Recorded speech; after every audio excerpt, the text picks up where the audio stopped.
नमस्कार, आपका स्वागत है। अक्टूबर 2015 सीआईए का हेडक्वार्टर वर्जीनिया। सीआईए के डायरेक्टर जॉन ब्रेनन को एक अननोन नंबर से कॉल आता है और बताया उसने सीआईए का सारा सिस्टम हैक कर लिया। इसे एक मजाक माना जाता अगर वो एक आम इंसान होते, लेकिन जॉन ब्रेनन दुनिया का सबसे पावरफुल एजेंसी सीआईए का डायरेक्टर थे।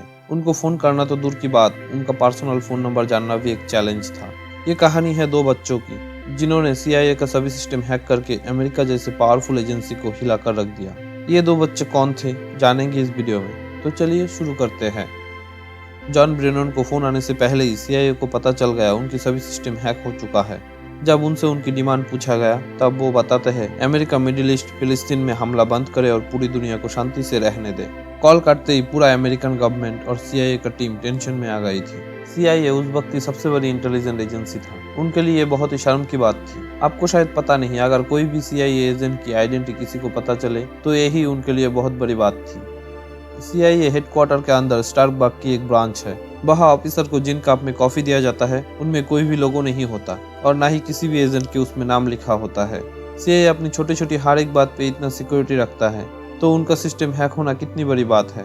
इन्वेस्टिगेशन से पता चला ये कल अमेरिका से बहुत दूर इंग्लैंड की शहर लास्टरशिर से एक 15 साल के बच्चे ने किया। ये बच्चा खुद को क्रेका कहते हैं और उसने खुद की हैकिंग कम्युनिटी बना रखा था जिसका नाम था क्रेकास विद एटीट्यूड। पर उसने सीआईए को क्यों हैक किया, इस सवाल को पूरी तरह समझने के लिए हमें 2008 में जाना पड़ेगा। 2008 में अमेरिका के स्टेट वर्जीनिया में एक लड़का था जिसका नाम था डिफॉल्ट वीडियो गेम का बहुत शौकीन था। उसने वीडियो गेम को जीतने के लिए वीडियो गेम की प्रोग्रामिंग में चेंज कर देता था। वीडियो गेम्स की रूल्स को चेंज करके बड़ी आसानी से गेम जीत जाता था। वीडियो गेम की प्रोग्रामिंग को चेंज करना उसने इंटरनेट से सीखा। डिफॉल्ट नाम के इस लड़के को इस सब की जानकारी एनोनिमस नाम के एक ग्रुप से मिला जो हैकिंग के एडवाइस देता है। ये ग्रुप 2008 में बहुत ही फेमस था। 2008 में एनोनिमस ग्रुप हमेशा न्यूज पे रहते थे। एक ग्रुप अपनी बात रखने के लिए बड़ी बड़ी वेबसाइट को हैक करके उस पर अपनी बात लिख देता था। एनोनिमस ग्रुप के सब कारनामों देखकर डिफॉल्ट बहुत ही इम्प्रेस था और उसने हैकिंग की दुनिया में कदम रख दिया। डिफॉल्ट धीरे धीरे छोटी बड़ी वेबसाइट को हैक करना शुरू कर दिया। उसे कुछ बड़ा करना था, इस कारण एनोनिमस नाम के हैकिंग ग्रुप में शामिल हो गया। एनोनिमस ग्रुप इससे पहले बहुत सारी हैकिंग कर चुका था। ये सब हैकिंग पॉलिटिकल पर्पस के लिए किया जाता था। एनोनिमस ग्रुप हैकिंग के लिए बॉटनेट का इस्तेमाल करता था। इसका मतलब वो अपनी खुद की वायरस बनाता था और इंटरनेट पे छोड़ देता था। जिस भी कंप्यूटर में वो वायरस जाता, कंप्यूटर एनोनिमस ग्रुप के कंट्रोल में आ जाता था। डिफॉल्ट एनोनिमस का मेंबर होने के कारण उसके पास भी बॉटनेट का एक्सेस था। उसने देखा बॉटनेट में एक ऐसा कंप्यूटर है जो कनाडा के एक मेडिकल कॉलेज का था। डिफॉल्ट कुछ देर कंप्यूटर के ऊपर काम करके कॉलेज को फाइनेंशियल रिकॉर्ड हासिल कर लिया। फाइनेंशियल रिकॉर्ड में देखा 9 मिलियन से भी ज्यादा पैसा कॉलेज को स्टूडेंट से लेना बाकी था। उसने ये सभी डाटा को डिलीट कर दिया जिस कारण कॉलेज को बहुत नुकसान हुआ। डिफॉल्ट का ये पहला सबसे बड़ी हैकिंग था। 2014 में डेनमार्क की गवर्नमेंट ने एक बहुत ही घटिया लॉ पास किया। इस लॉ के मुताबिक जानवर के साथ कोई भी ज्यादती किया जा सकता था। ये न्यूज पूरी दुनिया के एनिमल राइट एक्टिविस्ट्स को बहुत ही बुरा लगा।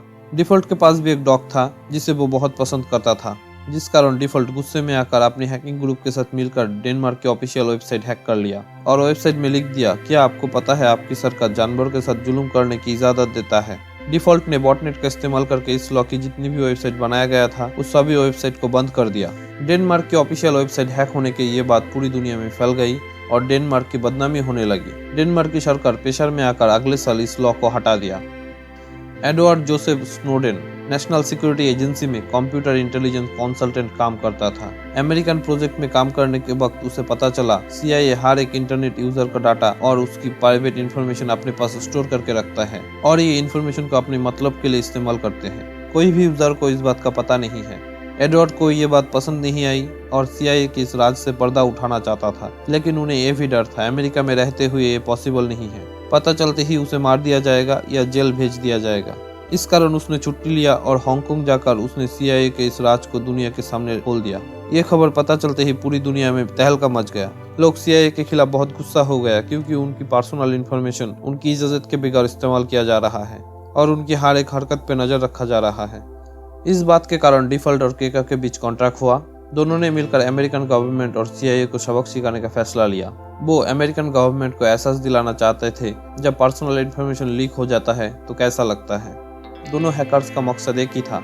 डिफॉल्ट अपने लोगों का इंफॉर्मेशन लीक होने का बदला लेना चाहता था और क्रेका गाजा पर हमला करने का बदला लेना चाहता था। दोनों का दुश्मन अमेरिकन गवर्नमेंट थी। वो दोनों अमेरिकन नेशनल इंटेलिजेंस एजेंसी का डायरेक्टर जेम्स क्लेपर का फ़ोन नंबर पब्लिक कर दिया, जिस कारण कोई भी गूगल करने पर उनका फ़ोन नंबर मिल जाता था। इसके बाद वो दोनों CIA के डायरेक्टर जॉन ब्रेनन को हैक करने का सोचा। क्रेका ने इंटरनेट पर सर्च किया तो उनका एक पब्लिक फ़ोन नंबर सामने आया। वो फ़ोन नंबर वेरिजोन का था। वो एक अमेरिकन मोबाइल ऑपरेटर है। उसने वेरिजोन को फ़ोन किया और कहा वो एक कस्टमर का प्रॉब्लम सॉल्व करने के लिए फ़ोन किया और कहा उसके सिस्टम में कुछ टेक्निकल इशू है जिस कारण उसने फ़ोन किया। वेरिजोन की टीम उसका आइडेंटिटी कंफर्म करने के लिए उसका पिन कोड मांगा। वो पहले ही हैक करके मालूम कर चुका था। वेरिफिकेशन के बाद वेरिजोन ने क्रेका से जॉन ब्रेनन की पर्सनल इन्फॉर्मेशन शेयर कर दिया। क्रेका के पास जॉन ब्रेनन का account number, backup phone number, address, bank last 4 digit मौजूद था। जॉन ब्रेनन का ईमेल हैक करते वक्त उसे पता चला वो AOL नाम की एक कंपनी का ईमेल इस्तेमाल करता है। उसने AOL का सपोर्ट टीम को फ़ोन किया और कहा वो जीमेल का पासवर्ड भूल गया और उसे रीसेट करना चाहते हैं। AOL का सपोर्ट टीम ने उसने बैंक अकाउंट का आखिरी 4 डिजिट पूछा। उसके बाद क्रेका के पास जॉन ब्रेनन का ईमेल एक्सेस था। उसने जॉन ब्रेनन का पर्सनल ईमेल खोला जिसमें अमेरिका के सभी टॉप सीक्रेट मौजूद था। सभी CIA ऑफिसर्स का डाटा, उसका सोशल सिक्योरिटी नंबर और गवर्नमेंट से मिलने वाली सभी इंस्ट्रक्शन मौजूद था। तब तक जॉन ब्रेनन को पता चल गया उसका ईमेल हैक हो चुका है। उसके बाद उन्होंने अपना ईमेल बंद कर दिया। तब तक बहुत देर हो चुका था। क्रेका सभी फाइल को डाउनलोड कर लिया। क्रेका ने सभी डॉक्यूमेंट को पब्लिक करना शुरू कर दिया, जिससे पूरा अमेरिका में अफरा तफरी मच गया।